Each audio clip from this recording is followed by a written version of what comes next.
नमस्ते नमस्कार साथियों, जय हिंद।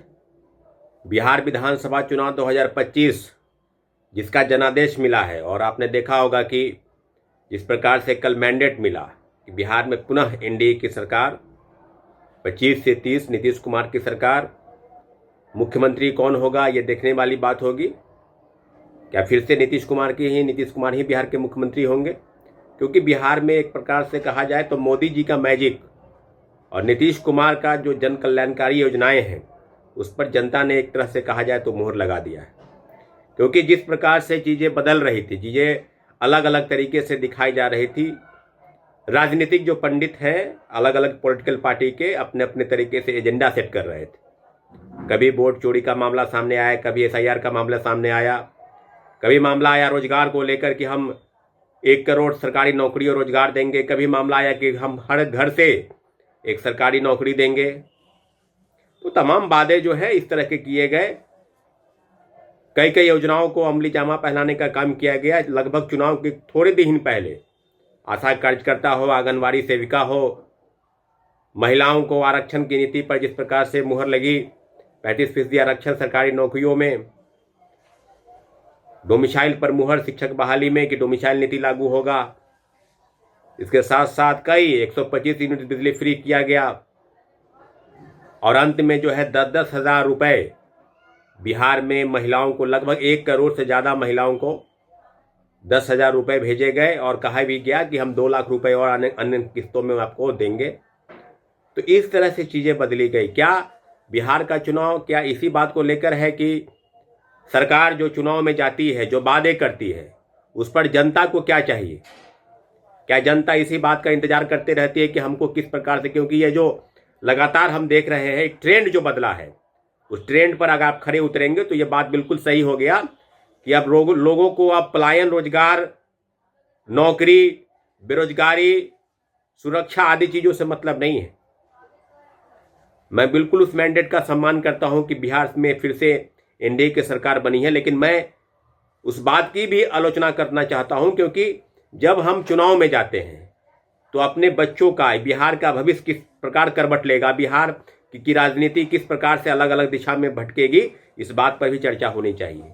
तो पलायन एक बहुत बड़ा मुद्दा है कि लोग आते हैं दूसरे राज्य से आते हैं बिहार में पुनः वोट देकर और फिर उसी राज्य में चले जाते हैं। बड़े बड़े महानगर बंबई, कलकत्ता, मद्रास आदि, दिल्ली आदि शहरों में वो फैक्ट्रियों में काम करते हैं। परंतु बिहार की चिंता उनको इस बात को लेकर है कि बिहार में कोई सरकार ऐसी आएगी जो बिहार में उद्योग धंधे को, कल कारखाने जो बरसों से ठप पड़े हैं, बंद पड़े हैं, उनको पुनः खोलने का काम होगा। उनको रोजी रोटी की तलाश में किसी दूसरे प्रदेश में भटकना ना पड़े। तो ये मुद्दा तो है नहीं। ये मुद्दा अगर है, अगर किसी पार्टी ने उठाया तो उसका खामियाजा क्या उनको हुआ, ये बात आप भी समझ सकते हैं। 0 सीट पर सिमट गए, वो एक भी सीट नहीं आया, जमानत जब्त हो गई उनकी। इसका मतलब ये भी नहीं हुआ कि वो मुद्दा गलत है। आज कई हमारे साथी जो चुनाव में लड़ रहे हैं उनका क्या हाल हुआ? आप जो बात कर रहे हैं, आप अब एक बात स्पष्ट हो गया ना कि जिस प्रकार से हर घर में लोग सरकारी नौकरी की तैयारी करते हैं, आप करते ही भी होंगे। अगर आपसे बात किया जाए तो आप करते हैं ही नहीं।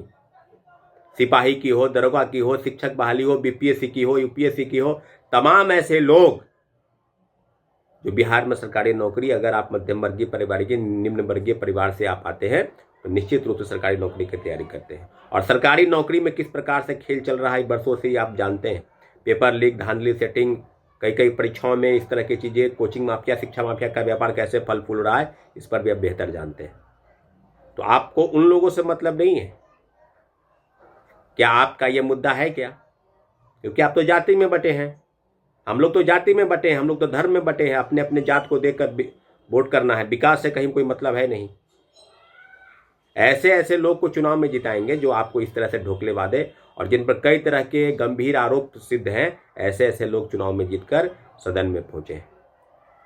सरकार किसी की भी बने, जो बेरोजगार युवा है, जो इस तरह का दर्द झेल रहा है, जो सरकारी नौकरी की चाह रखता है, उसके लिए सरकार एनडीए की बने चाहे महागठबंधन की बने, आपको अपनी उन समस्याओं को लेकर सड़क पर उतरना ही पड़ेगा। क्या यह बात बिल्कुल सही नहीं है कि फ्री का लोग हर चीज़ को फ्री में देखते हैं कि अगर 10,000 रुपये मिल गए तो हम फिर अलग अलग किस्त में 2 लाख रुपए लेंगे? क्या यही है कि हम 5 साल तक इंतजार कर रहे हैं कि अगली सरकार जब आएगी वो हमको 10,000 या 20,000 रुपये हमारे अकाउंट में भेज देगी? क्या ये इससे बिहार का भविष्य बनेगा? क्या इससे बिहार की जो अस्मिता है या बिहार का जो डेवलपमेंट है किस प्रकार से जाएगा? बिल्कुल सही है कि बिहार में आज हर घर बिजली, हर गांव तक शहर सड़क, पक्की सड़क सब बना, लेकिन दूसरे राज्यों से तुलना करेंगे तो बिहार आज कहा जाए तो 10 के 10 उसी रास्ते पर है। सिर्फ बिजली और सड़क और स्वच्छ पानी, हर घर नल से जल, जो 7 निश्चय योजना के तहत इस तरह की योजनाएं सामने आई, क्या इसी तरह से बिहार उन्हीं मामलों तक सीमित रहेगा? क्या फिर से हम उसी बात भी बार बार तला करते रहेंगे कि जंगल राज वापस आ जाएगा, जंगल राज से बच के रहिए, और फिर हम शासन करते रहे 5 साल बढ़ते चला जाए? बिल्कुल नीतीश कुमार ने बेहतर काम किया, इसमें कोई दो राय नहीं है। कोई बिहार जितना नौकरी दिया उतना किसी सरकार ने नहीं दिया, लेकिन आज अभ्यर्थियों को, युवाओं को, बेरोजगारों को जिस प्रकार से जाति के रंग में आप रंगे हैं, आप सचेत हो जाइए, क्योंकि फिर से जो मैंडेट मिला है 25 से 30, और फिर इस तरह की चीज़ें फिर 30 में आएगी, और 5 साल तक आप यूं सड़क पर आंदोलन करते रहिए, लाठीचार्ज होता रहा, आप मार खाते रहिए, जेल जाते रहिए, और जब हम ही जैसे युवा जब आपको पुकारेंगे तो आप फिर उन्हीं तरीके से अपने अपने जाति को देखकर, अपने अपने धर्म को देखकर वोट कर उनको सदन में भेजेंगे, और यहाँ हम जैसे लोगों का जमानत जब्त हो जाए, क्योंकि आपको मतलब उससे नहीं है। आपको मतलब इससे पलायन, रोजगार, रोजी, पेपर लीक, धांधली, सेटिंग, हमारी व्यवस्था, आपकी व्यवस्था, अपने बच्चों की व्यवस्था इस तरह से बदले, उस पर आपको कहीं कोई मतलब नहीं है। इसलिए साथियों सचेत हो जाइए। हम कोई दार्शनिक नहीं है, नहीं हम पॉलिटिकल एजेंडा सेट कर रहे हैं, बस आपके साथी हैं। इस प्रदेश में जो हो रहा है वो व्यथा आपसे व्यतीत कर रहे हैं, आपसे कह रहे हैं कि जो तो लाखों युवा है, हजारों लोग तरह तरीके से अपने अपने तरीके से अपील करते हैं, तो उस एजेंडा पर सेट मत होइए। लड़ेगा कोई नहीं आपके लिए। जिस तरह से आप अपने क्षेत्र से विधायक को चुनकर भेजते हैं, कोई भी मामला, चाहे वो पेपर लीक हो, चाहे डोमिसाइल हो, चाहे महिलाओं का आरक्षण हो, चाहे जो भी समस्या हो, इस मामले में किसी भी पार्टी के नेता इस तरह के सदन में प्रश्न उठाते हैं, ना आपकी बात को सदन तक कहीं तक ले जाते हैं। मुख्यमंत्री से मिलने की बात तो खैर दूर ही है। तो आप इस बातों को समझिए।